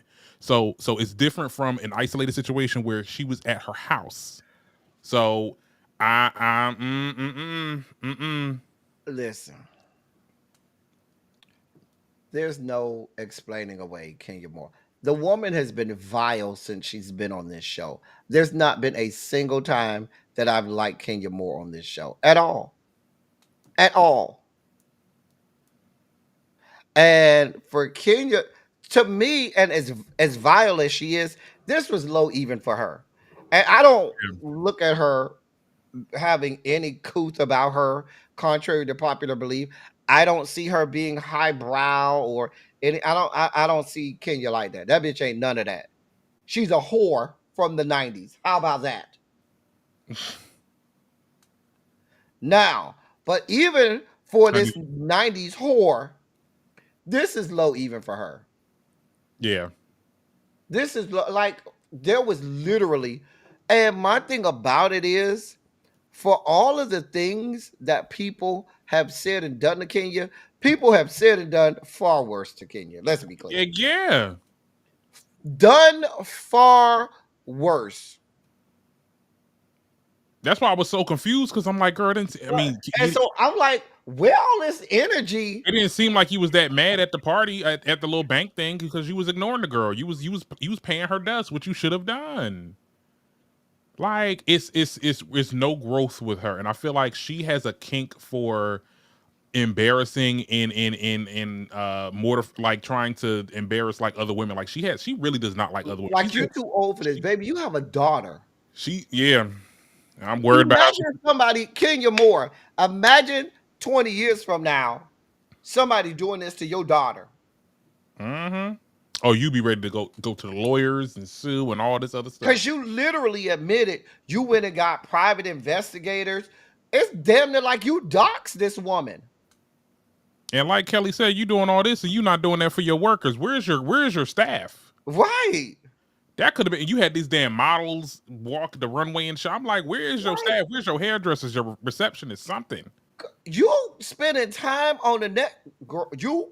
You went and had placards and shit made up. You know, private investigators are not cheap. Baby, I don't have the type of money to be invested energy on you. Okay? Because if you about that life, if somebody say I got my pistol, your response is, bitch, I got mine too. Now, can't she get her title taken away since somebody brought up Miss USA or something like that? Or her, I guess it's song long ago. Don't nobody remember. Baby, I don't know. Didn't they do that to Vanessa? Because Vanessa did Playboy? Excuse me. They did take Playboy.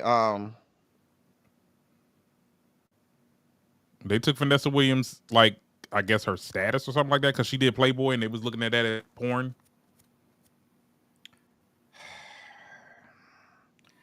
Hold on one second. Tracy says, check IG. Chad, what's going on? Oh, Tracy got the clip. Tracy said, hold out. Oh my God. Tracy, I just want y'all to see what Tracy said. I have to be fair and balanced over here. Hold on. Hold on. Let me. Hold on. Okay, we sharing this.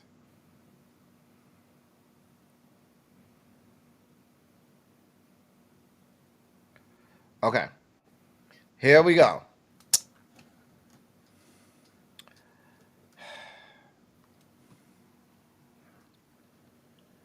All right, here we go. This is what Tracy sent me.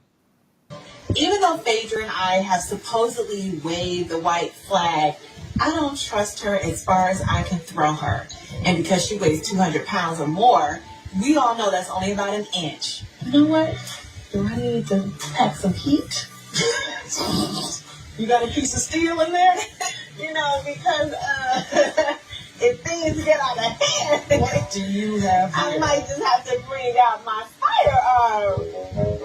Oh, that's not you. I love you.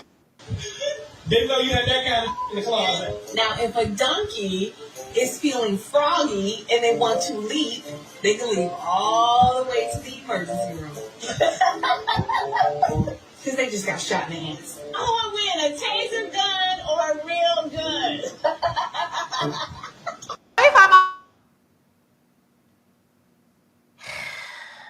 Didn't they say Phaedra had a stun gun at that reunion? Girl, let me not. God, I did hear. I heard about that before, but I mean, look, fine. Okay, she said. I mean, it is one and the same. If I'm being fair, it's the same thing.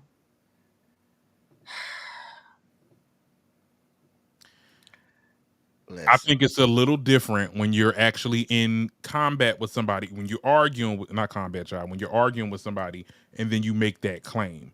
I think it's a lot different than you saying that behind closed doors in your house and stuff. I just think it's a little different.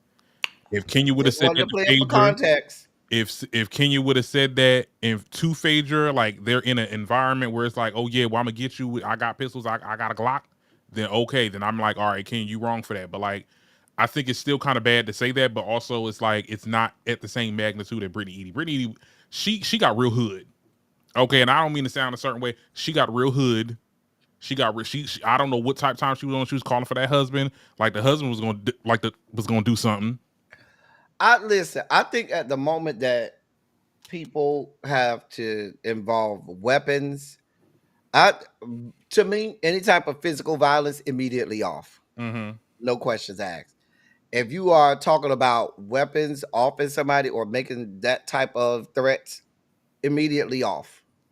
This shit that Kenya did, immediately off. You committed a fucking crime on television, ma'am.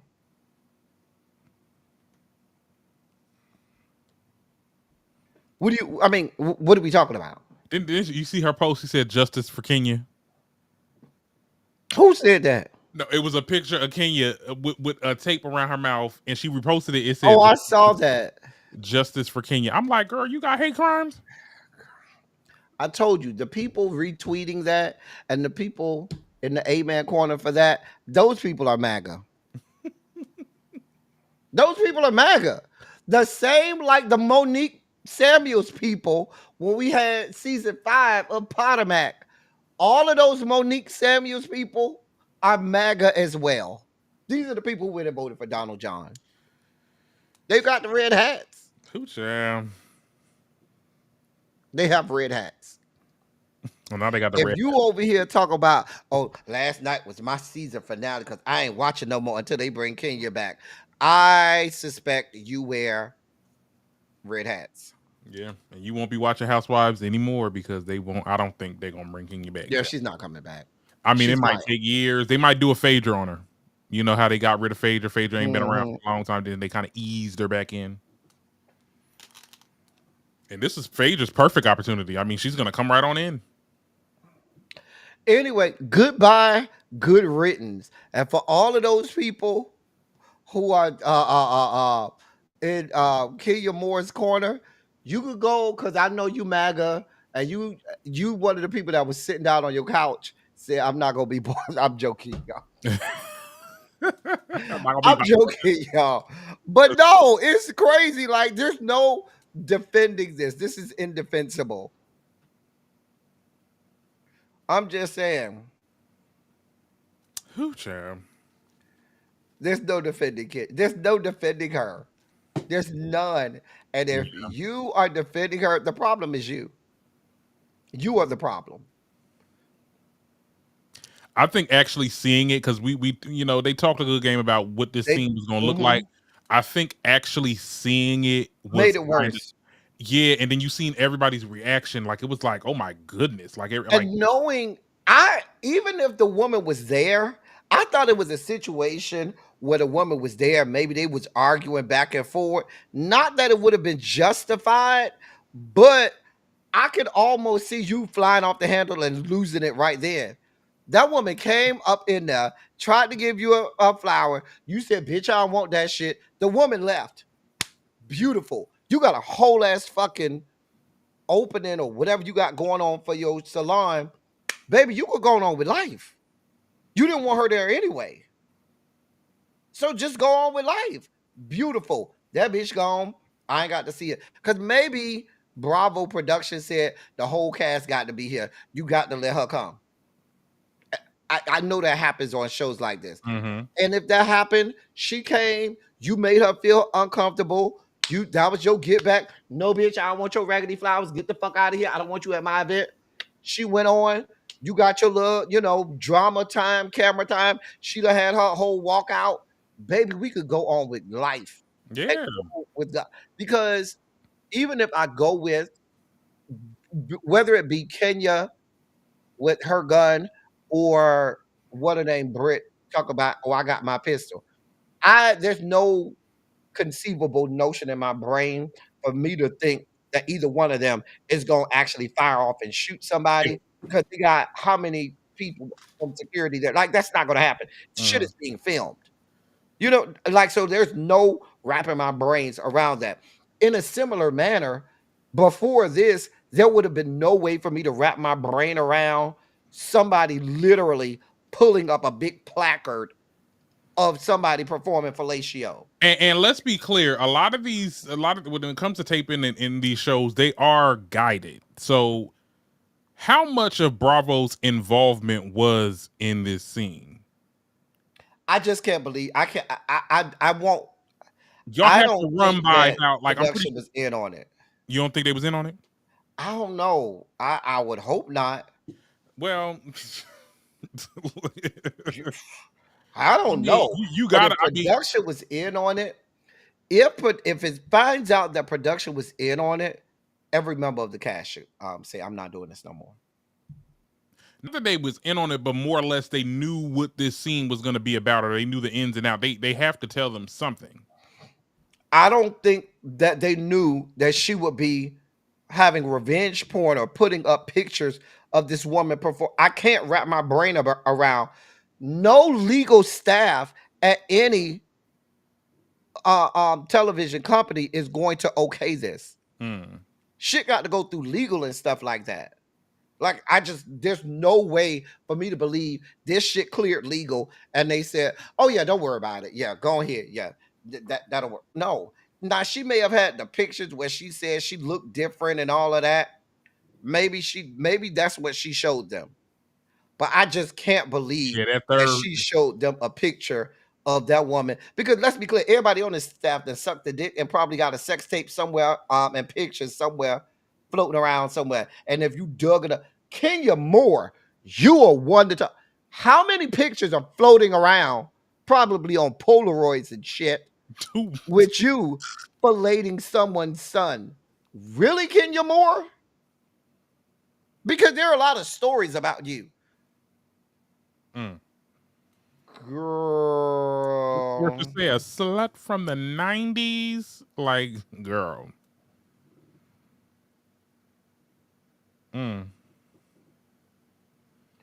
Girl. Yeah, like I said, I was disappointed. I was disgusted. I mean, like I said, actually seeing it, we seen Cynthia even turn, like, she was like, oh no, I can't deal with this. I can't do this. She even told her, like, this is not cool. And now they're not. That's just really First of all, like I said, it didn't land because the woman was gone. Like she was literally gone. And their whole exchange with the flower happened over off to the side before she started speaking on the microphone. Because remember, she was already gone, had done cleared it. So and I'm sure it might have been some more time that had lapsed. So you bringing out the pictures of this, and they look around like, well, who is she talking about?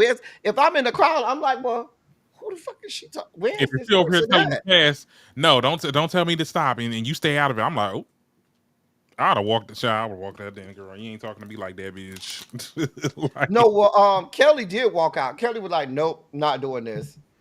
Because Kelly walked out before the third one came out. Yeah, I think Kelly would have started swinging for her. Kelly had to said, no, I'm not doing this. I'm like, first of all, I'm a ride or die bitch. Mm-hmm. The first time that bitch, you might not even got to the placards if it was me. The first time you came out your mouth and started speaking, that's when it would have came out right there. Who are you talking about, bitch? Because shouldn't we be talking about your little hair and shit like that? What are we doing? Because my friend ain't even the fuck here. So I don't even know why you got her name in your mouth right now. See, that's where I'm at with it. I think do you think Kenya probably thought they were just going to cut that part out and she'll be fine? But I think so many people was talking about it is just... Now, listen, now that you bring it up, I can't shake the feeling that production may not have been involved, only because, like I said at the beginning, they've allowed Kenya Moore to do a lot of shit. Like, people don't go this far unless they feel emboldened and unless you let shit get way beyond the pale. And here we are. She ain't shit. She's vile. Yeah, she was. They left her to do her with her own devices. They let her do all that stuff that she did for so many years. This is the product of what y'all allowed her to do. She has. But I know, but like I said, Brittany, I believe Brittany is on this show because Bravo knew they had a problem. And Bravo knew they had just filmed the committing of a crime. Bravo would have been involved in that lawsuit. And Bravo got a lot of money. And I sure would have got me, 8 or 9 figures. I would have got at least 8 figures out of this. And now the rest of the season.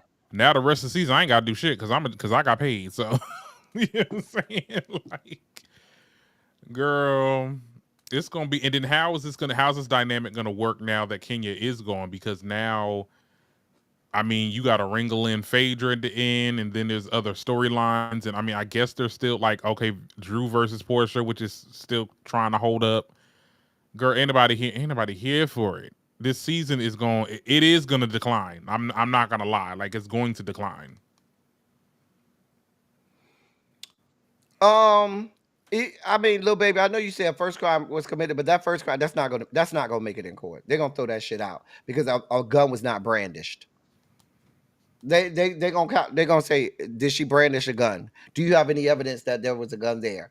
And once there's no evidence of a gun being branded, I done been to court cases like that where there's no evidence of a gun being brandished and they just said they had a gun and was gonna pull out the gun. Did you see a gun? Did they no, they I've seen those cases get dismissed real early, but this was on camera. So anyway, go to hell, Kenya. I'm not gonna tell you to go with God. Real quick on Chasing Dallas. Let me tell y'all something. Let me tell y'all something. It's time. It's time to let this experiment with y'all having people of other races and ethnicities on this show. It's time for y'all to let it go. Give them their own show. If you want to have a chasing where whatever city or wherever you at, that's all Latino, and then have one where it's all black. Because at this point, these bitches cannot coexist. Because what I saw on this last episode of chasing Dallas, these girls, they, let's be clear. The LGBTQ community is a very racist place. A very racist place. And a lot of Latino and Latinx and Hispanic members of the Rainbow Coalition compound try to have their own proximity to whiteness, especially if they're white presenting Latinos. They try to have their own proximity to whiteness and try to be just as racist to black people. Let's just be brutally honest. You gonna have to put me on the give me the 411 because hold on, well, they was sitting at the little table.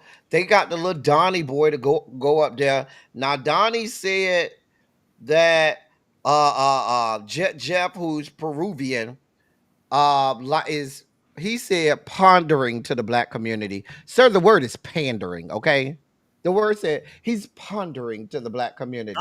And I was like, what?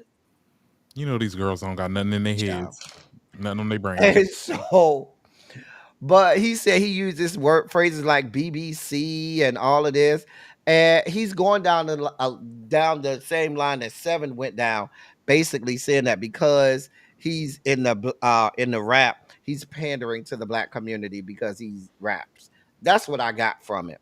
However, then he, who mixed race himself, he said he's white and black. Then he did this weird shit where when the other Hispanic Latino boy came, he was like, yeah, you see my hair because I'm an African king. And he said it like 2 or 3 times. And it was kind of weird how he kept saying, yeah, because I'm an African king. And I was like, but why would you need, if you black, there's no need for you to be like, it was like you was trying to prove your blackness or whatnot. Yeah, see, you know what I'm saying? Mm-hmm. And then you then told this other the other Latino boy, well, that's why you and your people gonna have to get out of this country. And so what he said, I wrote it down. He said,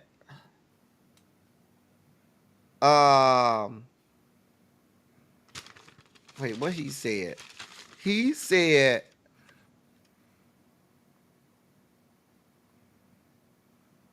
something about, oh, you and your people finna get out of here. The Latin people, they finna be deported. Oh shit! Did a black person say that or what? Yeah, the mixed race guy said that too. Okay, I think I need to get into this show because what the hell is going on? Why is chasing reality always having these problematic themes? That's what I'm saying. It's too much. It's too much. Because when it was LA, it was a lot of transphobia. Fat phobia too, but that was on the burner. But definitely a lot of transphobia with the 2 trans girls on there. With this is now it's race. And this is the second season of this racist mess.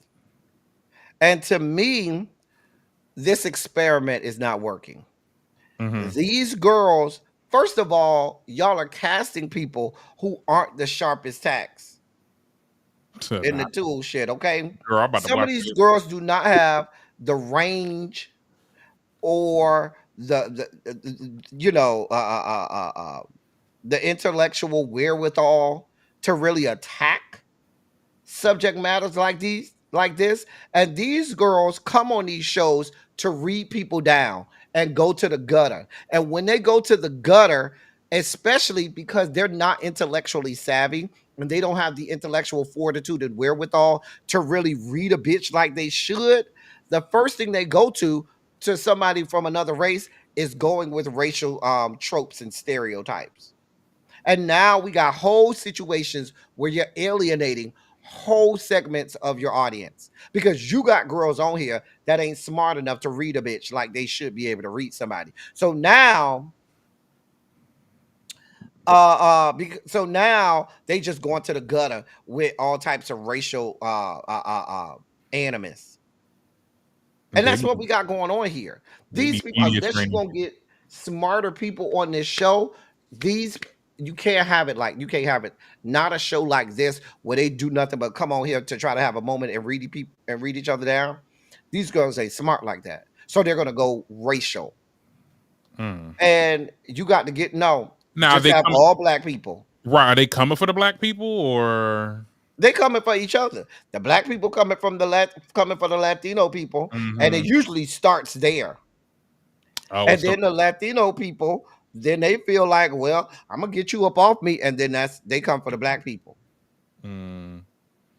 just spewing hate, child. Well, you know the gays got so much mean girl culture in them. Girl, it's real vile. It gets real vile. There's a way to come for somebody. There's a way to do tea and shade without, like you just said, alienating a whole group of people. Because at Yeah, the end of the day, these girls, they just don't, the way this show is set up, where these girls don't do nothing but read each other down. They don't have it there like that. So they're wait, gonna go to what they did they think is stop gonna hurt the having most. they stopped having Imani Van Zap do the little commentary? Maybe Imani ain't been on there for a while, but Imani was real sick. She was in the Damn, hospital. she was. I thought she was about to check out of here. Oh my god. Yeah, she had to like learn how to talk and walk. And no, it was real bad. Imani was I saw her, she Oh. was doing real bad. She had been I'm not sure if she's even out of the hospital yet, but I know she had been in the hospital for a few months where she was relearning. I forgot what kind of medical condition, but she had to relearn how to talk and everything. Or the Like a guy stroke. behind Imani, Eric or whatnot. But he had a real bad medical episode and things like that where it was he had to, basically learn how to do everything, talk, walk, everything. Mm. Yeah, so I don't think Imani, but once she had kind of, started getting real big in TikTok, she kind of stopped doing the show. Yeah, because I started seeing her on TikTok a lot. I was like, oh. Hmm. And then there was that drama with her, and then one of the creators of Chasing LA. And I had I had interviewed him too. I got all the tea on that. That was back in the day. But yeah, that's crazy. So they still doing this. I'm gonna check this out though. I'm gonna check this show out. I'll see what's going Yeah, on. it's too much. That was what, episode 2? Yeah, Yeah. it's the second fucking episode. Mm. And it's just at this point, this is a failed experiment. Baby, let these people be segregated in their on these shows. If you want to, you can have um a chasing whatever, Chasing Peru. Come right, on. a chasing San Antonio where you have all Latinx people. I don't know. But I don't think you don't have the caliber of girls who you can bring on this show and it not be denigrated down to this fuck shit. And see, did they get these cast members that are actually trying to do something with with the whole theme of the show, chasing? They're trying to chase their goals. Well, we do have people that's trying to do some things. Like they had the trans girl that's developing her lip gloss line or whatnot. We Mm-hmm. went and saw her doing that. The other one, Jayla somebody, she's doing some stuff as in content creation. She had a little party or whatnot. So they are trying to show people doing what they do. But when they have these meetups and it be several of them together, girl, they ain't finna do nothing but read each other down, and it's just out of order. Mm-mm-mm. Yeah, it's a failed experiment. Let it go, because people are not going to watch. People don't watch for this, not for Not that for type that. of stuff. They And, want to see people read each other down. But and when what? you got whole segments of your audience getting Right. denigrated, that's a problem. What franchises left? Like, because I know LA haven't been on. LA is coming back, Oh, it is. and Atlanta is coming back. Atlanta is. I thought that was April Fools. No, that was they announced that several weeks ago. Oh. And Orlando is coming back. So they'll have all four: Atlanta, Dallas, Orlando, and LA. I ain't ever want to do New York. I think they need a showrunner and EP up there. Mm. Because look, if they did New York, girl, I'm gonna be in there, child. Teddy, I'm gonna be there. Just let me know. By the way, Yeah. start my businesses, honey. Yeah, so that's what we had. Real quick, we got two more. There is a men's birth control pill that is one more step away, not far away from being completely FDA approved. Mm. It's supposed to stop your sperm count however, not impede your libido. So it has no adverse effects on your testosterone levels. However, it just stops the sperm count. So you still ejaculate, but it'll stop the sperm. And they say it's effective in the non-human primates that they have tested on. It's been effective in like 2 weeks. So Child, they said they might be a year or two away from having male birth control. And mm, they said, like, once you get off the birth control, you immediately go back to having your regular sperm count and everything. So, mhm. got any weight gain, child? Because that's another thing too. You got to worry I about. don't know what I'm sure they're still studying the effects, but it doesn't mess up your testosterone. So, and testosterone has a lot to do with metabolism and weight gain as well. So, hey. Mm. So now you can ask your husband or boyfriend, bitch, is you on the pill? Look at the ladies in the chat. They real glad to Yeah, see it. good. He said, "Look They at real glad to see it. God." I'm sure. Ladies, put a Period. shondo in the chat if you are here for male birth control pills. Darren, would you go on the pill? Well, I don't think we need the pill. Girl, we don't need We it, don't need the honey. pill. We I'll, Do you think a lot of men are going to take the pill? no, I don't think so either. they can be like, ain't gonna do nothing to Men me. ain't shit. And Mm, even if they do start, they're going to forget. You know how we are. yeah, they forgot to take it. Hmm. Now we got a child. Oh my goodness. Universal Goddess says just one more thing they're going to lie about. You on the pill? Yeah, girl, I'm on the pill. Knowing they lying. You got to see that. Take that Child. pill. Okay. Well, And Teddy. our last story is Ooh, before we get out of here. yes. Marvin Sapp is kind of upset with Kirk Franklin because he feel like Kirk Franklin was picking at him. Now Kirk Franklin was down to some award show. Where was he at? He was down to the BMI Trailblazers of Gospel Music Awards 2025.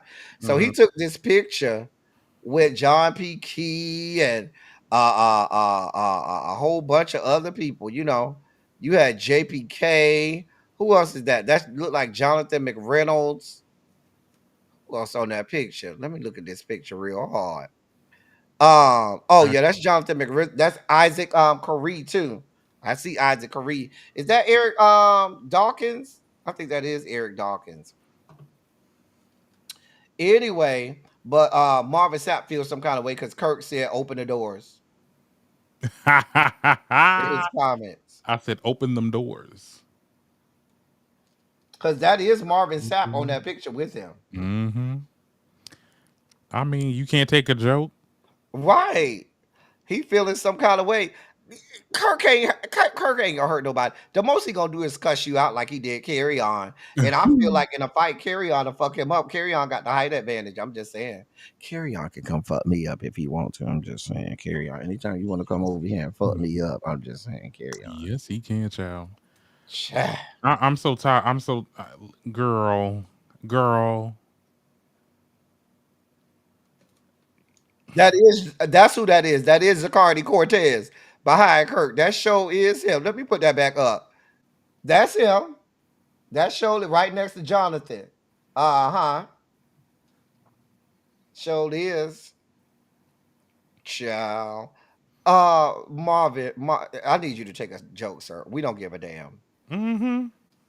Kirk had a joke. If at this point you can't laugh at yourself, sir, I don't know what to tell you because you out here talking about you and your family are in concern for y'all safety. Oh, girl, go sit down, Not concerned, girl. girl. That's the show for today, y'all. That's the dossier. Period. We made it through, y'all. But y'all MAGA people, Kenya Moore supporters, go get some help. Just go get some help.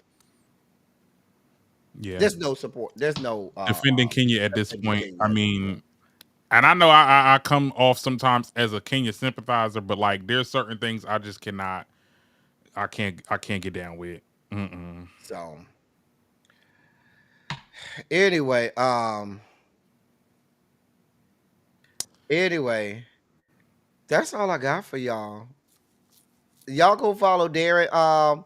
Tracy or Lil Baby, can y'all put Darren's channel in the chat? Link to Darren's channel in the chat for the Yes. people to follow Darren. Y'all Yes. go over there and subscribe to Darren, even though he got more subscribers than me. Oh, don't do that. You do that every time. You do that every You time. do. You I got ain't more got no views. You be subscribers. getting good views. Look. My You got people, I got loyal people. I yeah. got loyal people. I do Child. have that. They be Okay. right. But y'all going on right now and give Darren a look. He has his review coming out tomorrow. Is your podcast coming out today? The podcast is out today. Yes, my recent episode is out. You can watch it right now after you get off this live, child. Check it out for a little second. And I got into a lot of things. We talked about, you heard about that whole black men not going to college thing. I heard about that. Yep. I covered that. We talked about baddies potentially being canceled. It should be. As it should. Yeah. Kiki Palmer doing Jonathan Major's interview. That should be coming out. That interview should be coming out tomorrow. So I will be getting back to y'all with that. Yeah, we talked about all that and more. Not you gonna add the pill to his smoothie. You know what? Yes, come on, break the little pill. Child. Anyway, did nobody put John? I need y'all to put Jonathan. No, I said goddamn Jonathan. I'm 'Cause you Jonathan said Majors, Jonathan. Put Darren's link in the chat so we could have it. Listen, y'all. As I always say, I love y'all. I love all y'all. Thank you all for being vocal, present, and active. Thank you for doing what you do. Thank you for any and all contributions that you make to the channel. They are much obliged. They're much appreciated. Yeah, black men been not going to college. That's not a new thing. That's not a new phenomenon. There's Darren's channel right there in the chat. Thank you. Oh, Go not subscribe Tracy. to Darren. You are, and I'm happy you admit to talk about me being a Kenya sympathizer. Look, okay, I grew up with Kenya. Sure. Ooh. Anyway, we about to get out of here, y'all. Thank y'all. Until tomorrow. Thank y'all for coming. Y'all drive safely. I'm out. Love y'all. Bye.